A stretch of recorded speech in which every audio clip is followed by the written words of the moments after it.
I'm sorry, Cat. That's my fault for being late. I'm so sorry.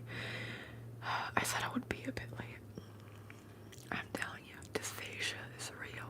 I'm such a slow eater. But I, alas, am here. I want to make sure that everything's in frame properly enough. I'll probably go like this so that I can pick up my voice better.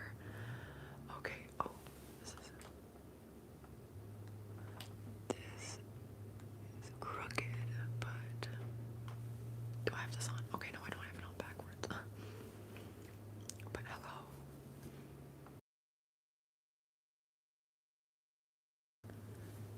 If anybody is here, hello. Like this. Hi, Cat. You might have to adjust your volume. The mic is a bit further away today. Okay. Sam, I'm sorry. I'm so sorry. I try not to be late. I can't help it. Like, I can't rush. When I try to rush myself to eat, okay, it actually makes me more likely to choke on food. So I guess it's probably everybody, but first, should we go on Zillow? Let's see if I can look at any more homes on Zillow while some people maybe come in.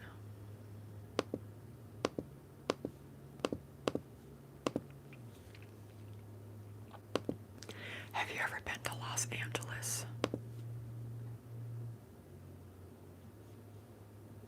My sister hasn't. I don't think my sister's. Has my sister been to LA? My sister, I think, was in the San Francisco Bay Area once, or maybe technically twice, because she went for a cruise. That was where it started, and that's where it ended. So they had to fly out there for the cruise. My sister's partner's family is very into cruises. I personally, like, I think if I was motion sick, would I be into cruises? Like, I don't think so. That just sounds like a nightmare for somebody like me. I don't know. But everybody likes their own thing. So they exist for other people, not for me, clearly.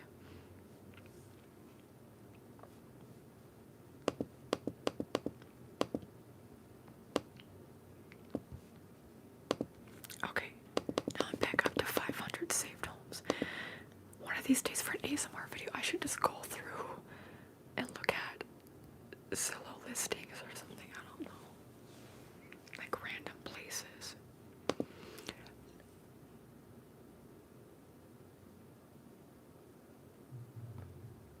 And I went down earlier. Yeah, Mom, Mercury in retrograde does start today. Hi, Wyatt. Open a random Wikipedia page. How would it be random? Oh, you have to search something on Wikipedia for it to work. But yeah, Mercury is in retrograde. Well, I kind of do owe y'all my time, because I'm supposed to be on here doing stuff with y'all. Okay, so I'm going to do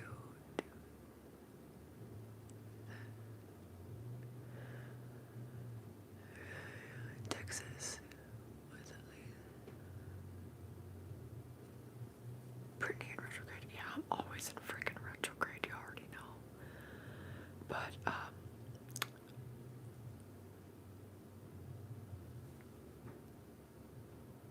wait, you gotta get back to work. I think your internet down low. Can you even do anything? Hi, Wandering Planet.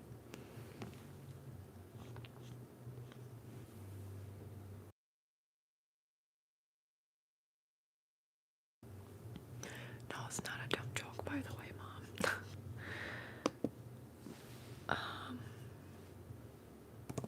Actually, you know what? Let's go to Wikipedia. I have an idea. So we're on wikipedia.org. If I type in a first recorded joke,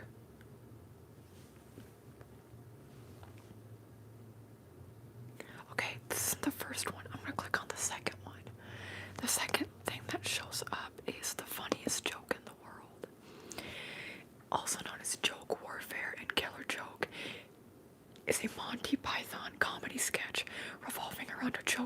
funny that anyone who reads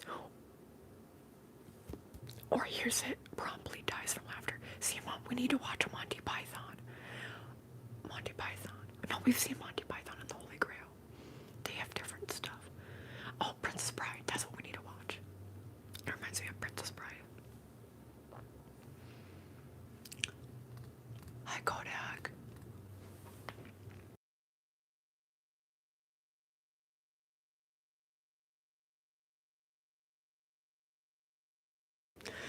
It says the sketch first appeared in the first episode of the television show Monty Python's Flying Circus, which was called, why does it say in parentheses, Whither, Canada, first shown on 5th of October 1969. Damn, why does it say Whither, Canada? Why does it say that? I clicked on Whither, Canada. What is... Okay, so it's the first episode. Whither, W-I-T-H-E-R, Whither, Canada is the first ever episode of the first series, and it's in the first ever episode. The funniest joke in the world comedy sketch is the first episode of the television series of the first season, Monty Python's Flying Circus. It's called Whither, Canada. It appeared in altered forms in several later Python works. The German translation of the joke in the sketch is made of various meaningless German-sounding nonsense words, and so it does not have an English translation. The synopsis. The sketch is framed in a documentary style and opens with Ernest Scribbler, who is played by Michael Palin, a British manufacturer of jokes, creating and writing the funniest joke in the world on a piece of paper only to die laughing. His mother is played by Eric Idle. There's Graham Chapman's on here. I'm gonna click on one of these people. Wait, Tommy's running through an open field. What is a Tommy? Tommy Atkins is slang for a common soldier in the British Army. Oh wait, I'm gonna click on Tommy's. Sorry. See, Tommy Atkins, often just Tommy, is slang for a common soldier in the British Army. It was well established during the 19th century, so 1800s, but it is particularly associated with the First World. Wait, what? It was well established during the 19th century, 1800s, but it is particularly associated with the First World War, so that's around 1960. When did First World War? 1960 to like 1920. Let me look. First World War. World War One. When? 1914 to 1918. You can't win them all. But Tommy Atkins can be used as a term of reference or as a form of address. German soldiers would allegedly call out to Tommy across no man's land if they wished to speak to a British soldier. French and Commonwealth troops would also call British soldiers Tommies. In more recent times, the term Tommy Atkins has been used less frequently, although the name Tom is occasionally still heard. Private soldiers in the British Army's parachute regiment are still referred to as Toms. So people in Tommies, people would call out to Tommy. The enemy soldiers would do that, expecting some. Oh, because Tommy is like a very white person name, so I'd expect somebody would like peek their head up like from above the trench and be like, "Yeah, that's me." I'm guessing that's what I did. So somebody would come out like, "Yeah, I'm Tommy. Who's looking for me?" Yes, see, Cat. We watched Monty Python, the Holy Grail. It's very camp. My mom did not really like it. I liked it, but I like Princess Bride even more because I got confused, and I was like, "Let's watch Monty Python," thinking it was Princess Bride because I had seen Princess Bride before, but then we were watching Monty Python, and I'm like, "Oh wait, I got it wrong. It's Princess Bride." Like we were already like halfway through it because I'm like, "This doesn't look familiar to me," but it's like similar campness to a similar comedy style. Axel, they're saying hi. Debate. Hi. Hi. Here.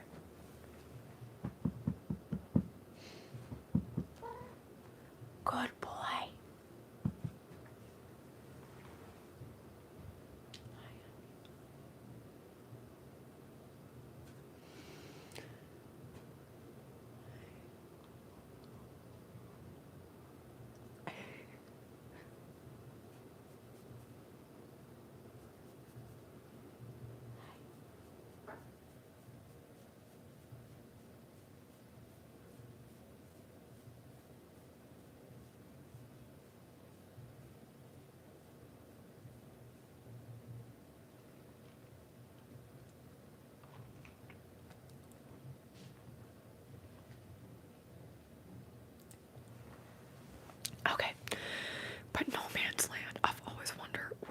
does that originate? Let's go and click on that hyperlink.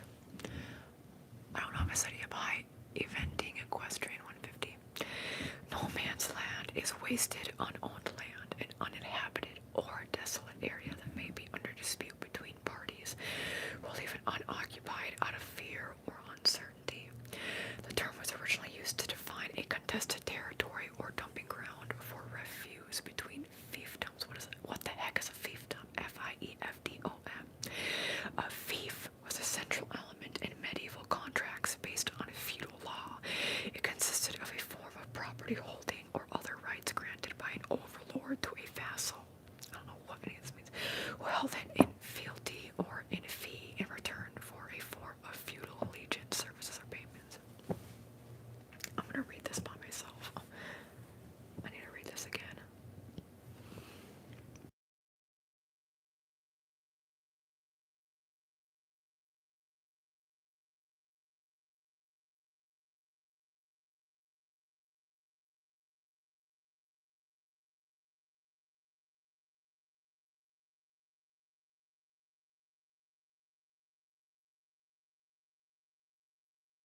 So, a fief seems like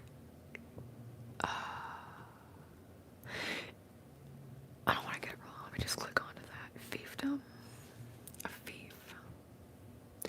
The fees were often lands, land revenue, or revenue producing real property like a water mill held in feudal land tenure. What the heck do all these words mean? Land tenure is a legal regime in which land owned by an individual is possessed by someone else who is said to hold the land based on an agreement between both individuals. Okay. The fees were often lands, land revenue, or revenue producing real property like a water mill held in feudal land tenure. These are typically known as fiefs or fiefdoms.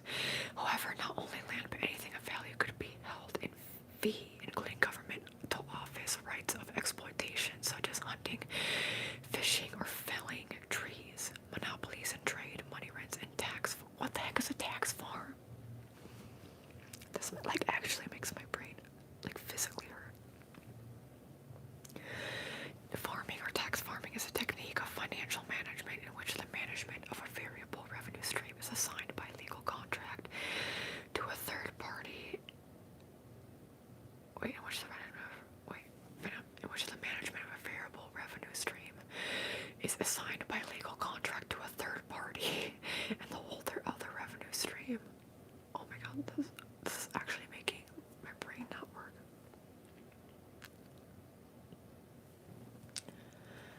Hi, Andrea. Welcome back, eventing. Okay. Farming or tax farming is a technique of financial management in which the management of a variable revenue system is assigned by legal contract to a third party and the holder of the revenue stream receives fixed periodic rents from the contractor. I don't get it. By a legal contract to a third party and the holder of the revenue stream receives fixed periodic rents from the contractor. Okay. It's most often used in public finance.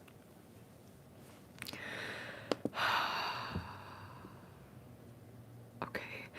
There never existed a standard feudal system, nor did there exist only one type of fief.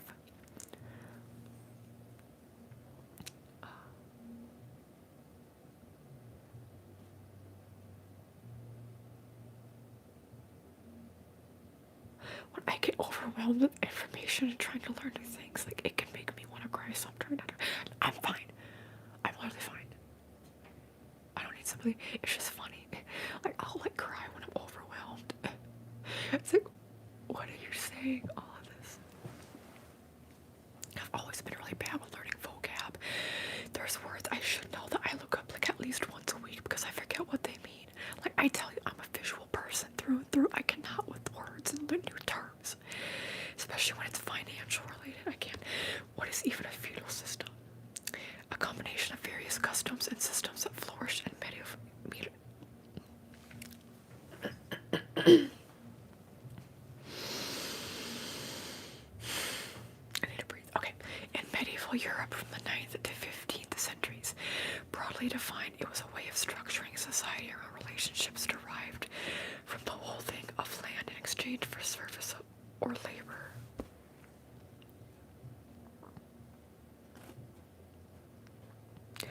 The classic definition by François-Louis Ganshaw from 1944 describes a set of reciprocal legal and military obligations of the warrior nobility and revolved around the key concepts of lords, vassals, and fiefs. A broader definition is described by Mark Bloch from 1939. Includes not only the obligations of the warrior nobility, but the obligations of all three estates of the realm, the nobility, the clergy, and the peasantry, all of whom were bound by a system of manorialism. What the heck? This is sometimes referred to as a feudal society. What the heck is a manorialism? Bro. See, this is why I want to do more of this kind of stuff, hopefully in the future. Like, for a Wednesday upload, because all these words would make me sleepy. It's like my brain cannot compute, so my brain would shut off and I'd fall asleep.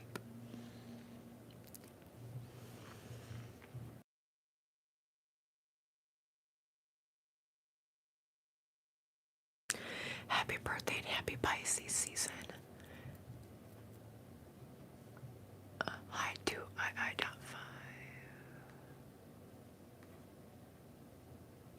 Why is it not letting me?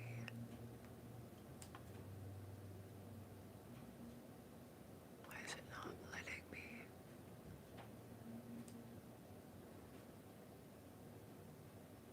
Anyway, okay.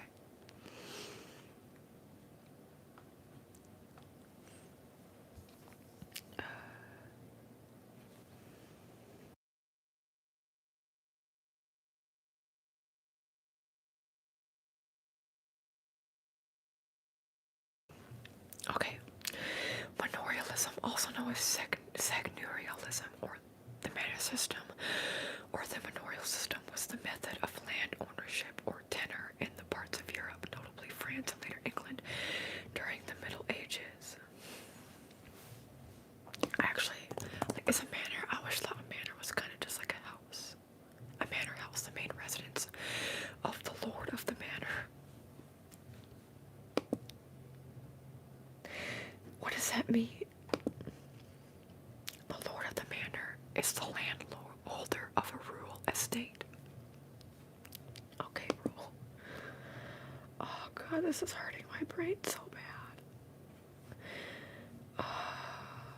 Does anybody else get like this? Like things don't compute and you're trying to understand. Oh my god. It's just hard to know what the heck is going on.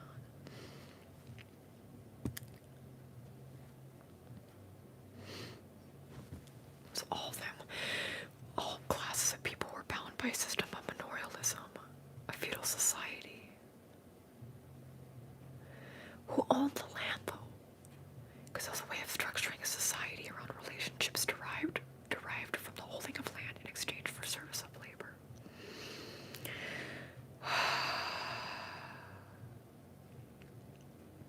Isn't it normally investiture of a knight? There's a picture. Investiture is a formal installation ceremony that a person undergoes, often to mark or celebrate their taking up membership in or leadership of a Christian religious institute, an order of chivalry, or a governmental leadership office or role. I'm sorry, y'all, what even is chivalry? I don't even hear chivalry instead. Isn't that like commitment? It is a traditional ideology and code of conduct of knights, developed in France between 1170 and 1220. It is associated with the medieval Christian institution of knighthood, with knights being members of various chivalric orders. I hate when they do this, where it's like, oh, here's what the word means, but it means what this word is. Like chivalry and members of various chivalric orders. I'm like, that doesn't help me. Okay. And with knights and gentlemen's behaviors, which were governed by chivalrous social codes. The ideals of chivalry were popularized in medieval literature, particularly the literary cycles known as the Matter of France. Okay, can you please just say what it means? It's like, here's where its roots are. What does it mean? Derived from Old French chivalry, which can be translated as horse soldiery.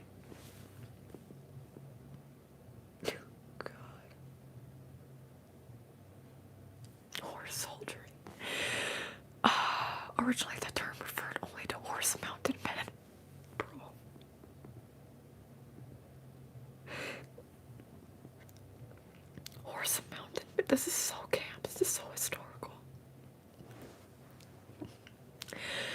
Originally, the term referred only to horse mountain men from the French word for horse, cheval, but later it became associated with knightly ideals. Oh, you know, horses and knights are pretty much the same.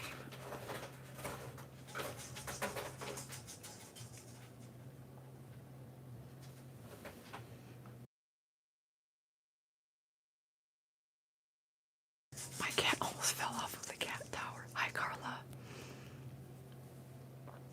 Okay. So, where are we?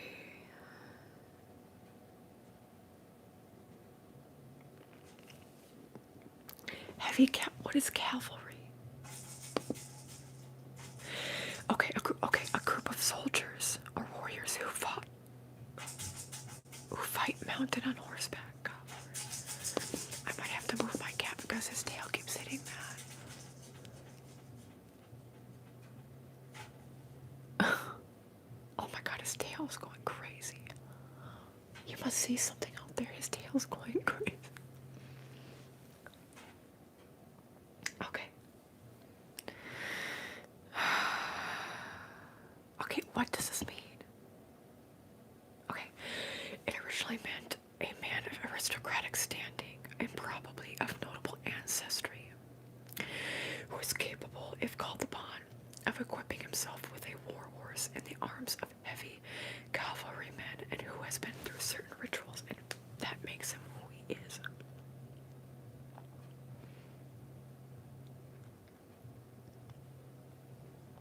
Okay. The meaning of the term evolved over time into a broader sense because in the Middle Ages, the meaning of chevalier changed from the original concrete military meaning status or fee associated with a military follower owning a horse. That is a long-winded description. Meaning status or fee associated with a military follower owning a war horse, or a group of mountain knights to the ideal of the Christian warrior ethos propagated in the Romance genre. There we go. Which was becoming popular during the 12th century in the ideal of courtly love propagated in the contemporary menacing related genres. Okay. Aristocrat is always one of those things I have to look up. They're noble.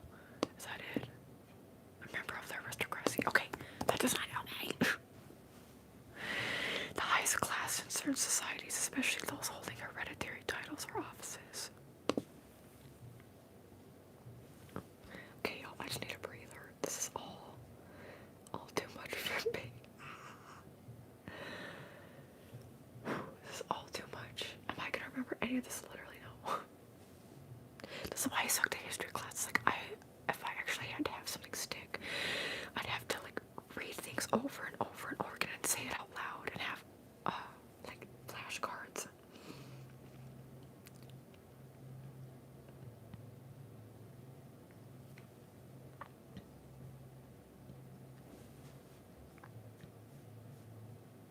I'm gonna go back. Where was I? Feudalism. Okay, feudalism is somebody owns the land, but there's a relationship. Feudalism or feudal system is, I'm not looking by the way if y'all are watching, I'm trying to remember. It's somebody owns the land, but they grant other people access to the land for them working on the land, and they provide that service. But then so that they make money, but then it's taxed, and part of it goes to the feudal lord, who decides who the feudal lord is. Oh my god. I can't. Showing Orava Castle in Slovakia. Medieval castles are a traditional symbol of a feudal society. That makes sense because you have to like do upkeep on like gardening around there, and also you have to provide like I imagine knights and soldiers provided. What was the difference between a knight and a soldier back in the day? A knight, I think, was usually kept around a castle, and a soldier went out to battle. Is that how it goes? Like, this isn't even on Wikipedia, but I'm gonna look up knight versus soldier, because that's my understanding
prestige. Is there any point in time where it wasn't? Anyway, while royalty is tied to sovereign power and family lineage, nobility is based on titles granted by the crown. And aristocracy refers to a wider elite class that may or may not hold the formal titles.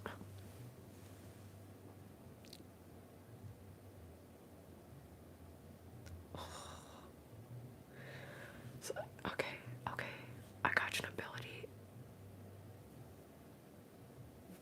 Okay, y'all, we're gonna go on Wikipedia. We have to pivot. Royalty.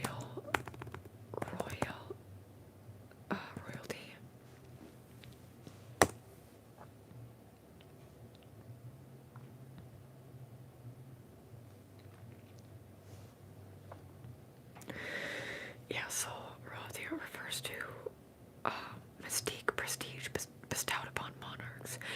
One or more monarchs, such as kings, queens, emperors, empresses, princesses, emperor versus king. Okay, kings rule over a single kingdom typically, but an emperor rules over an empire that usually consists of multiple kingdoms or territories.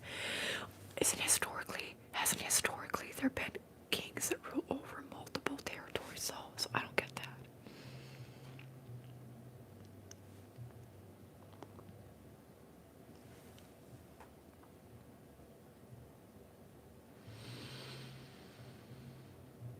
But then this is saying it's based more so just on their historical and cultural context.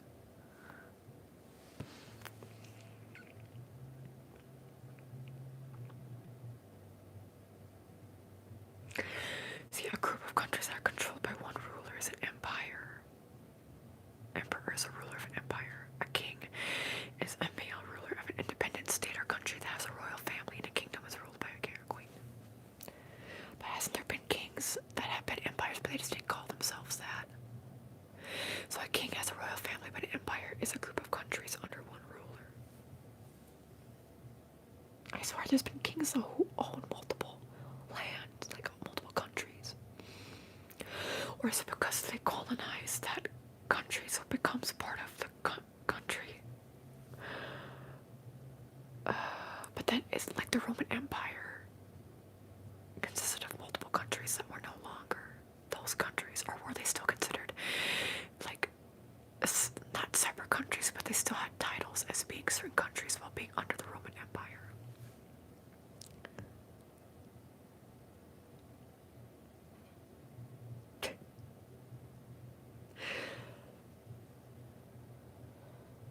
See, if I were to go back to school, I'd want to have an anthropology major. I would struggle so hard. It would be so overwhelming. It'd be worth it, but because you have to learn about history. See, even anthropology is one of those words where it's like, my definition is, before I look it up, anthropology is the study of humans and their culture throughout history up to this point in time. And there's biological anthropology, which analyzes the changes of human anatomy and biological processes throughout history up until this point. I don't need to look it up. I'm positive on that.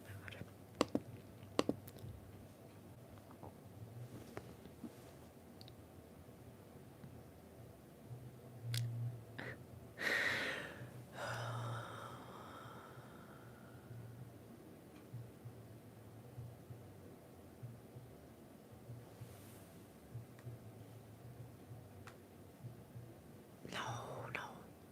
Don't say that again. Okay, I don't remember. I'm sorry, I forget. You don't have to answer. You can be like, I don't get an answer. You're Connor Maynard. Oh my god. Flashback. Bro, he's a piece of crap. I need to click on him to see if there's any updated bad stuff on his wiki or anything. That reminds me, he used to use dupe stuff too. Oh my god. British YouTubers were the shiz back in the day. What was I gonna say? Oh, Kat, you're part white, part, is it Mexican?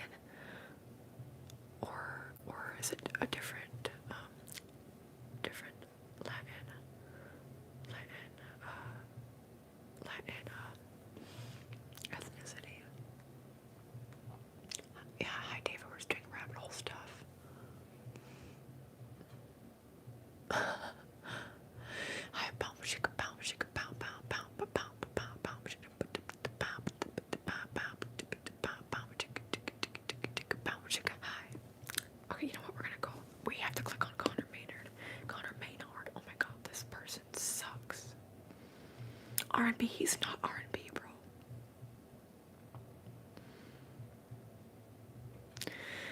I want to know what his controversy stuff is.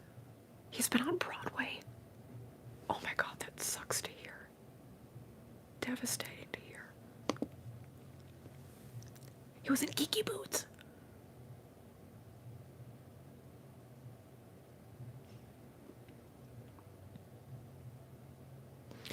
He was on the second season of The Traitors. Oh, never mind. It says in 2024, Charlotte Chilton, a contestant on the second series of The Traitors, claimed that Maynard is the father of her child. Maynard subsequently took a paternity test confirming that he was not the father. Okay. That's all they have here on his personal life. He was a piece of crap. Sorry, I haven't seen him in a long time. Just the way he talked about and treated women was like icky. So maybe he's actually fine. He's 33 now, so.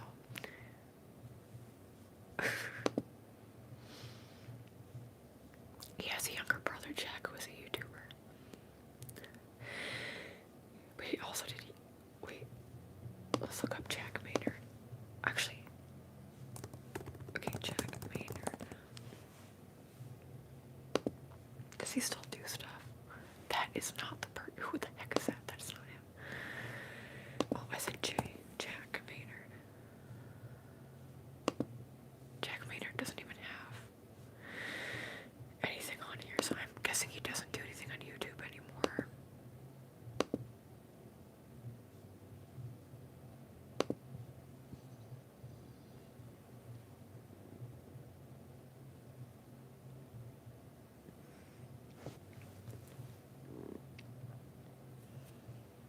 That's okay, Palmashiko.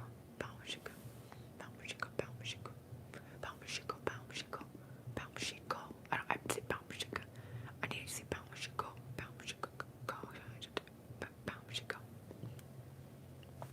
Okay, I clicked on something, royalty in parentheses grape, and it says royalty, also known as royalty 1390, is a rouge. What does rouge mean?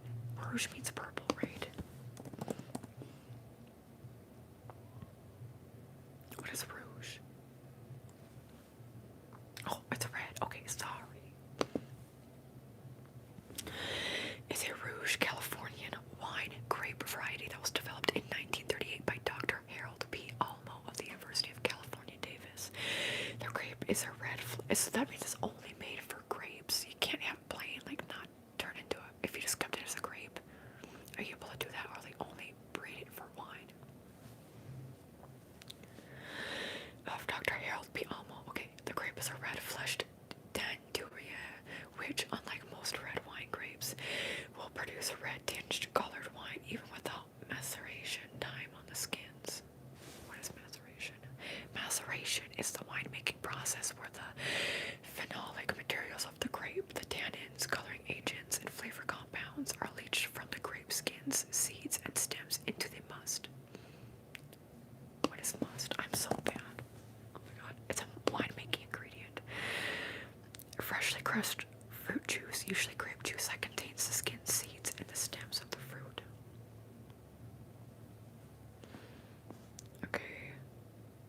Okay. But musty, doesn't that just mean it says like aromatic? It's aromatic. Musty. Having a stale, moldy, or damp smell. Okay, so a bad smell. Yeah, that makes sense. I knew that. Oh my god. My brain is too fried right now. Somebody from the band Train. Their name is Matt Musty. He plays the drums for Train. Okay. But the grape is a red-fleshed Tanduria, which, unlike most red wine grapes, will produce a red-tinged colored wine even without maceration time on the skins. The grape, so maceration time is the wine-making process where it turns the ingredients into the must. Okay. The grape is a hybrid produced from the Vitis vinifera Trousseau Grise variety from the Jura wine region of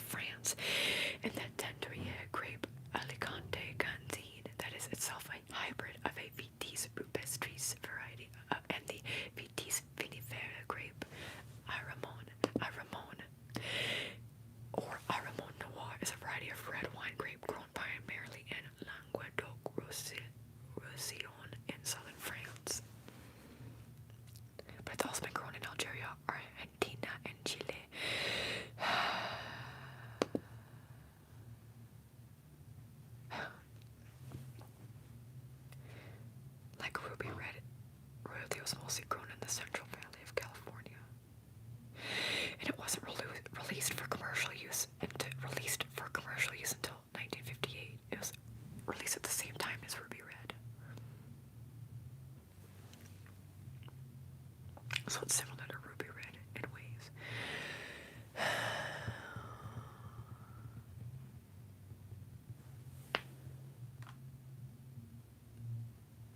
Thank you, Carla.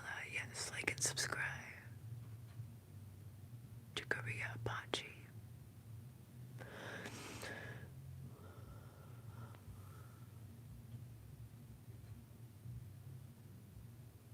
I have some indigenous roots in Mexico and New Mexico, Arizona areas. I would love to know more, but I haven't done that deep dives. My dad's side, he was adopted as Aussies. Oh yeah, I'm sorry, I remember that. I remember that now. I'm sorry, I'm so sorry. I swear, I try so hard to remember things. If I forget, does not mean that I do not care to try to remember. It's just all mush. It's all must. No, I don't know if that works. Okay, but actually, my mom and I watched an episode of Finding Your Roots last night. The episode contained Maria Lopez and a celebrity, a female comedic person who has been on SNL. I don't remember her name. Go figure, I don't remember somebody's name. But they both have a lot of indigenous roots from Mexico. So they have Spaniard, European roots, but also Mexican roots. And like indigenous Mexican roots.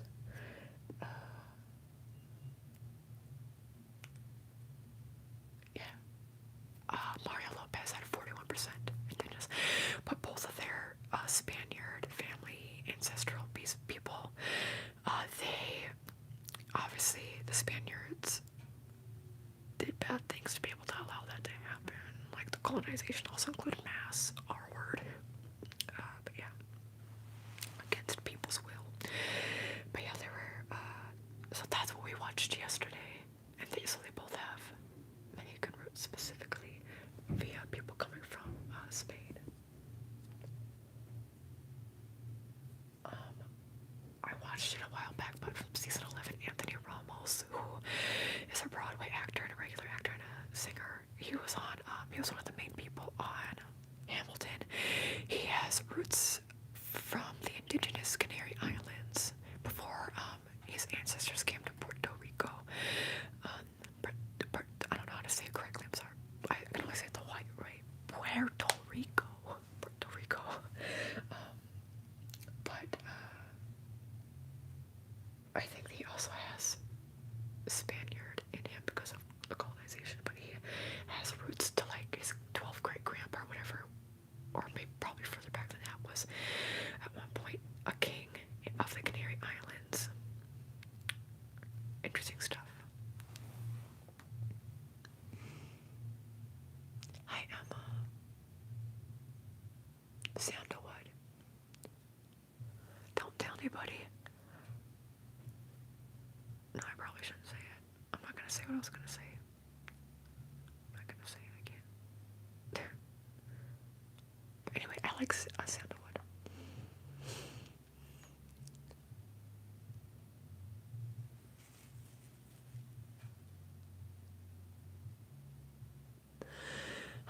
TTK means Timmy, tough knuckles, hello.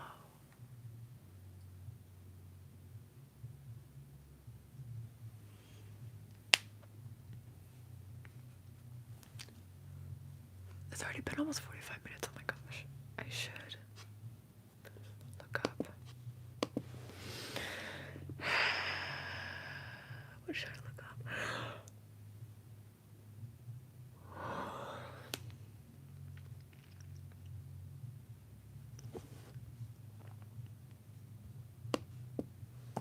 Let's look up.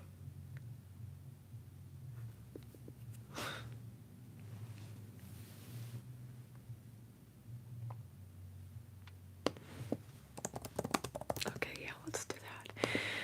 I don't know anything about them, so aren't they like controversial? I don't know, maybe they're not.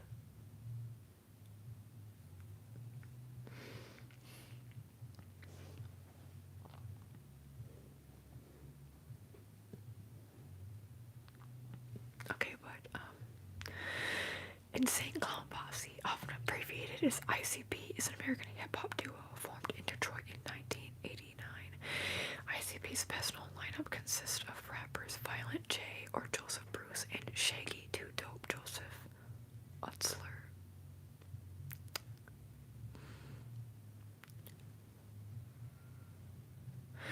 They perform their own professional wrestling promotion, Juggalo Championship Wrestling, and have collaborated with many hip-hop and rock musicians. Josie, I know you know a lot more about hip-hop. How do we feel about Insane Clown Posse?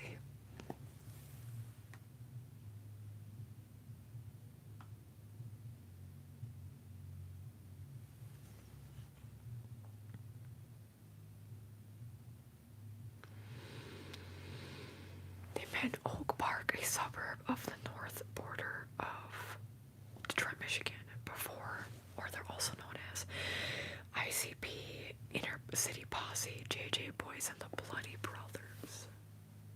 And they're still active, apparently.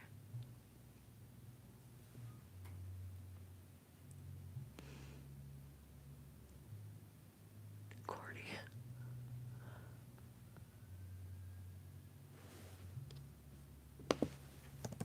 Juggalos, what they called themselves. Fans of the hip-hop group. I didn't know that's how it originated. Insane Clown Posse. Juggalo gangs. Our group, using the name and associated imagery from Juggalo culture, dedicated fans of the hip-hop group Insane Clown Posse or any other Psychopathic Records artist.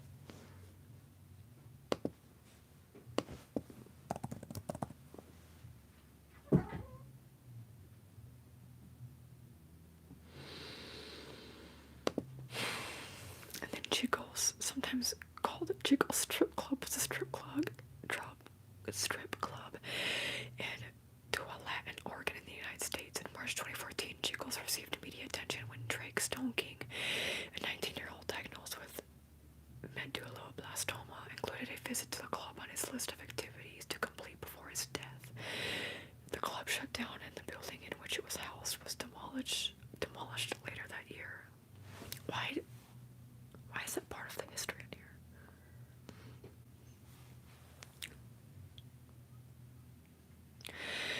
It was torn down in a campaign led by Mayor Lou Ogden to make way for a Cabela store as part of the Niagara Rivers shopping complex. Capitalism, man. It opened in 1984, expanded in 1987, and closed June 2014.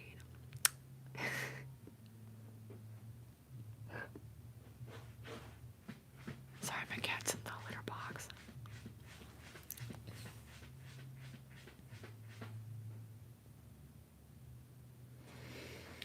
What is medulloblastoma?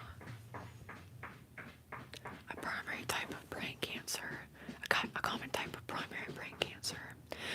In children, it originates in the part of the brain that is towards the back and the bottom on the floor of the skull in the cerebellum or the posterior fossa. That's where I got my concussion. Symptoms are headaches, nausea, vomiting, tiredness, clumsiness, dizziness, changes in vision, and handwriting problems. The 5-year survival rate is 72.1%. Usual onset is between 5 and 9 years old. But it goes down to at 20 years at post-cancer. Wait, what? 47% survival rate at 20 years post-onset.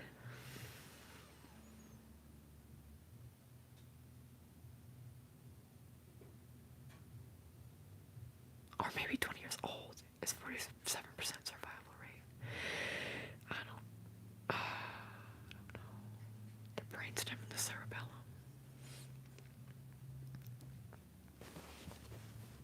Look at the brainstem.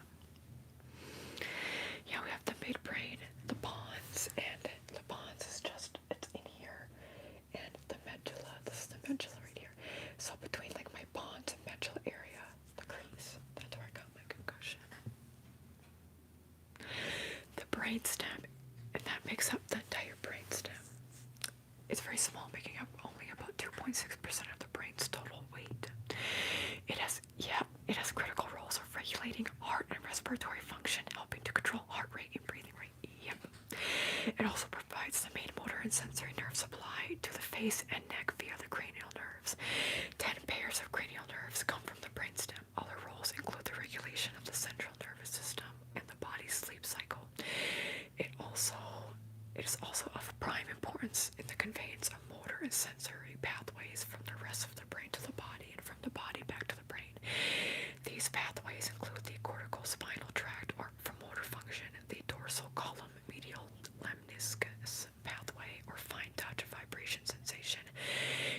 proprioception, and with my Ehlers-Danlos syndrome, I have difficulties with proprioception, which is why I hate parking my car. I had to drive my car somewhere briefly today, and I hated parking. There was an open spot here, but there's one over here, and I get so nervous because my proprioception is bad. Proprioception is the sense of self-movement, force, and body position. So yeah, proprioception is knowing where you are in relation to your surroundings. Okay, and the spinothalamic tract for pain, temperature, itch, and crude touch. Yep.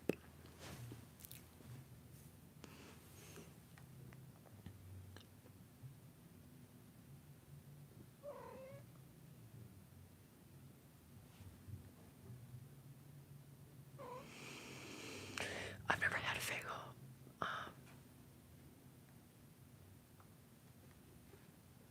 I've never had it.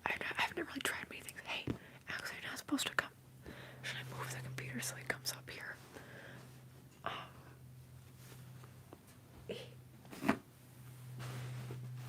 Come here. Come here. You can come up. It's okay.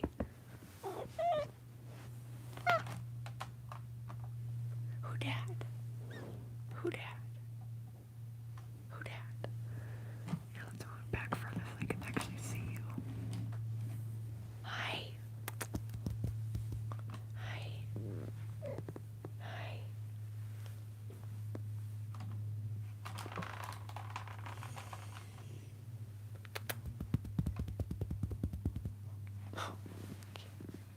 Hi, honey. Hi.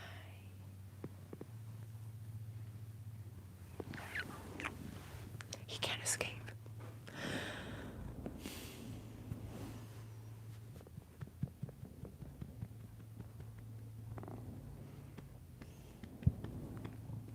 Sorry, you might be rubbing on the mic.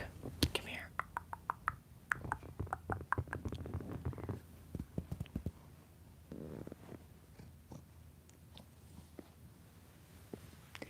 Hi, 𝒂𝒃𝒄𝒄.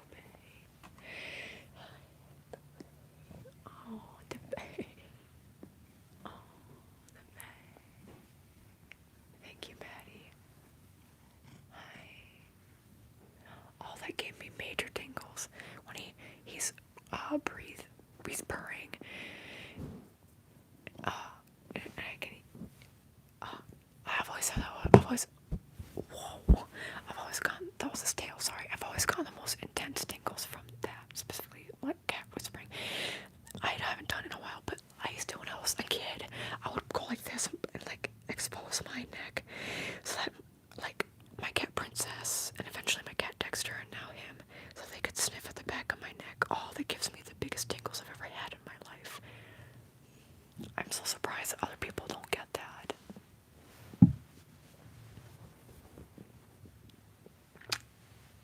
Yeah, it smells like your litter box. Stinky.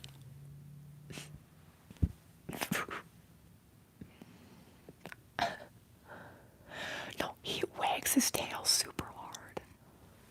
Oh, you're so cute, babe. Hi, Potato Frog. Good to see you. Oh, yeah, you're babe. Oh, you're babe. Oh, you're babe. Oh, you're so cute, babe. He's been so soft. He's so soft, y'all.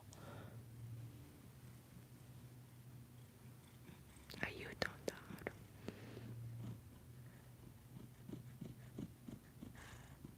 Good kisses. Good kisses to babe.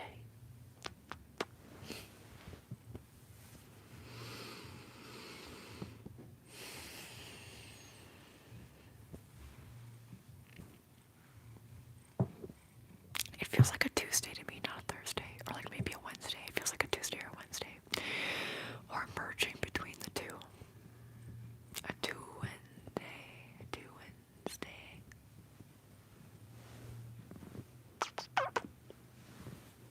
You're so nice. I love you. Can y'all hear him purring? Here, purr. Purr to the people. I love you.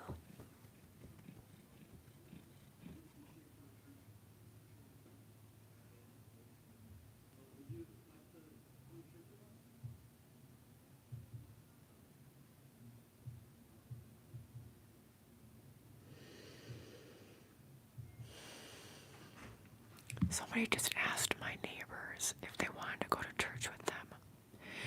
My neighbors are likely undocumented immigrants, so I wonder if that was like a ploy to get them to go somewhere.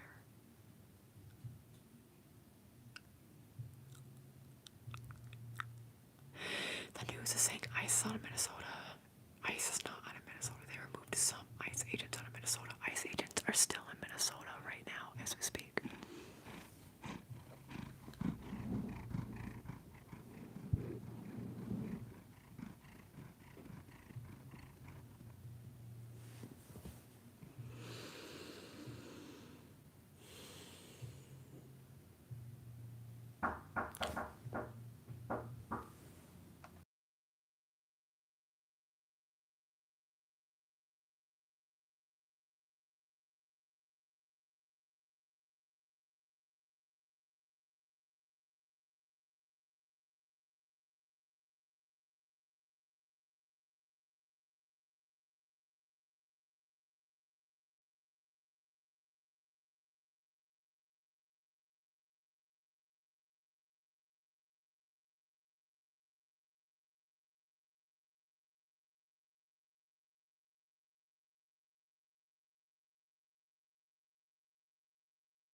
Okay.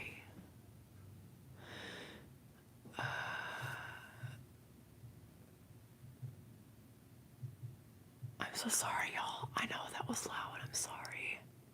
I never opened the door, by the way. Yeah, so I don't think it's undercover ICE agent. Oh. I don't think that was undercover ICE agents. I never opened the door. It is either Mormon missionaries or Jehovah's Witnesses asking, like they're knocking at everybody's door, just literally asking for people to go to church with them.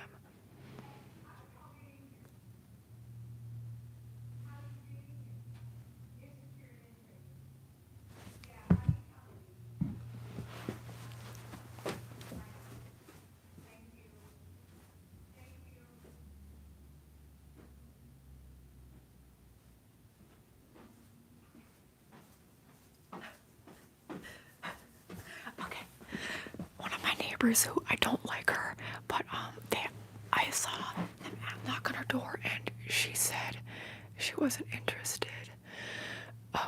And then they closed it, and that's when I came back over here. But then she opened her door again, and she started yelling at them. I don't know if y'all could hear that. Where she's like, who gave you permission to come in here? Who gave you permission to come in here? It is secure entry. You're not allowed to be in here. It's secure entry. So they're like, then they skedaddle down. They're like, okay, have a good day. She's like, yeah, okay.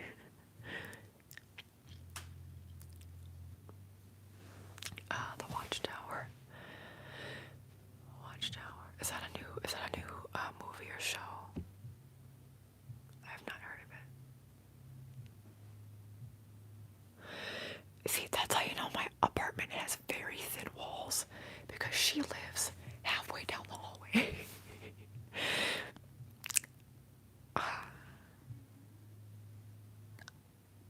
I was the target growing up of like people would always try to talk to me about God and Jesus and how I could be saved, but I was such a people pleaser. People would talk to me for 10 to 15 minutes up on this whole rampage, and then be like, so will you join me in going to church, or will you pledge your allegiance to Jesus in his name, that you will do as he says, like stuff like that.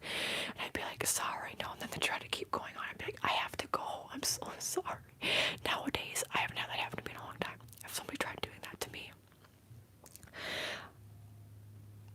I don't know, you're supposed to be nice, but like growing up in North Dakota, it happened quite often. People used to go, oh my God, my dang sister, one time we got buzzed. Because that's what they do, they buzz everybody's apartments. And my sister let these people in. It was like a mother and a daughter. And they had Bibles that they were wanting to give out as well. It was really like their own. They would go to people's doors and do a mini like session, like a church meeting with you. And my sister told them, yeah, they can keep coming. That was back when my sister was religious too. I guess that's probably why. But we already had like a home-based church, which I still didn't like going to. But she would tell them, yeah, you can come back. And so they would come back like every, I don't know if it was Wednesday or Tuesday or Thursday night or something. Because Wednesday nights we had like church, not camp, like church night for the kids and teenagers and all that. But so these people would keep coming back, and I would just lie and be like, yeah, I read it. And they'd be like, what did you learn from it? I'd be like, I don't really know, honestly. Even sometimes, I think one time I did actually try to read, and I'm like, this literally doesn't mean anything. It's a bunch of mumble jumble words put together. And I was such a people pleaser back then, but I remember one time, I'm like, yeah, it doesn't really mean anything to me. Like, what does it mean? Or what does it mean for you? I'm like, it literally doesn't mean anything. I don't really believe it. The mom started getting so upset. I think she started crying a little bit. So that was the kind of environment. I grew up in Fargo, North Dakota. I can't even imagine if I grew up somewhere even smaller town, North Dakota. But that was so many of those people. If those kind of people went up to me in public nowadays, I would probably at first just be like, I'm not interested. And people kept trying to badger me or follow me, I might be like, F you. Get the F away from me. Don't stalk me. Did Jesus teach you to be a stalker? Did Jesus teach you to make me feel unsafe? I hear buzzing again. That better not be them again. They wouldn't dare, would they?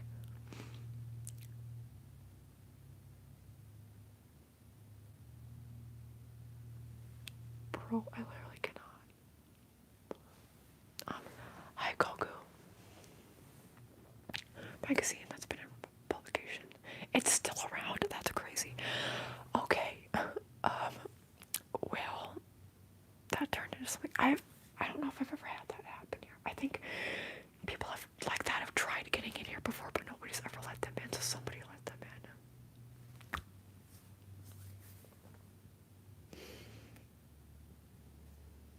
Or maybe if somebody went up to me in public and like my tattoos are covered, or even, I don't know, maybe I would just, either way, I'd be like, is Jesus okay with all my tattoos? And if they're like, yes, I'd be like, is he okay with that tattoo that I have on my mom's pubis? How does he feel? How does Jesus feel about that? How does he feel about my booby tats? Is he okay with that? Can he see them? Does he like them? I'd be like that.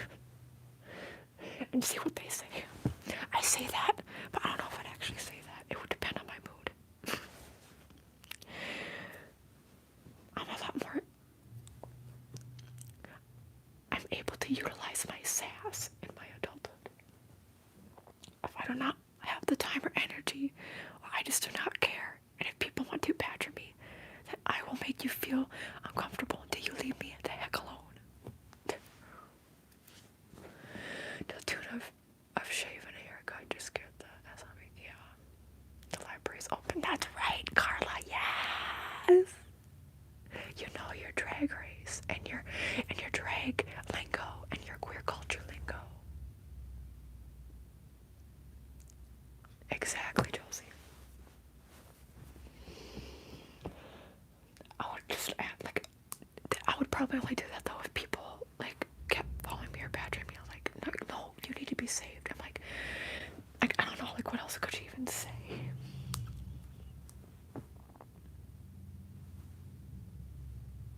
I don't know. I was gonna say something about like me being a vegan, but I'm pretty sure they'd be like, oh yeah, Jesus loves that.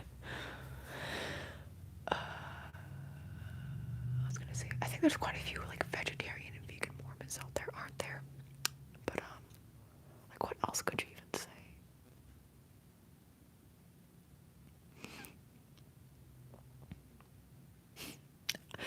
I don't know, I'd be like, did you know Jesus was actually a wizard / magician?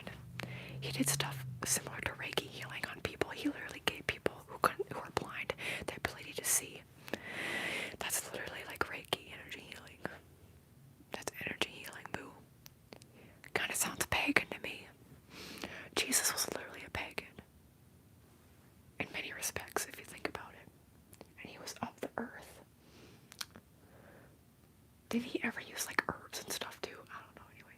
And he symbolized water as for cleanliness, like washing away your sins. That sounds pretty pagan to me, bro. So you also celebrate pagan holidays such as Christmas. Anyway, y'all, I'm gonna head out now. Thank you for being here. You can like, subscribe,